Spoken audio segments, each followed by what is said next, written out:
Ginpanginwala sang Philippine Navy nga yara sa ila kustodiya si retired Marine Sergeant Orly Guteza. Si Guteza amo ang gintala ni Senador Dante Marcoleta agud magserbi bilang testigo sa Senate Blue Ribbon Committee investigation may kang tanan sa ginaligar nga maanumaliyang flood control project sang gobyerno. Sino kay Navy spokesperson Captain Marisa Martinez, madugay nang retirado si Guteza sa Philippine Marine Corps halin pa sang Hunyo 30, 2020 kag bangod sini wala na sa sang koneksyon sa Philippine Navy. Ginhimo sa opisyal ang pahayag matapos ang aligasyon ni Anay Quezon City Representative Mike Defensor nga yara sa idalom sang proteksyon sang Philippine Marine si Guteza. Madumduman nga gin-implicate ni Guteza si Anay House Speaker Martin Romualdez sa flood control corruption.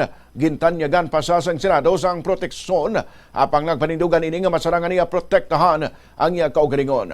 Nagtuhaw ang mga pagduha-duha sa iya kredibilidad sang nagsiling nga isa ka abogado nga wala niya ginpirmahan ang affidavit nga ginbasa ni Guteza sa Senado. Pagkatapos, hindi na ini makontakta. Nauna na ang ginpahayag ni Senate President Pro Tempore Ping Lacson nga sa iya pagbalik bilang chairman sa Senate Blue Ribbon Committee sa Nobyembre, patubangon siniliwat si Guteza sa Senado agud maatag ang iya ginsumpaan nga mga pahayag.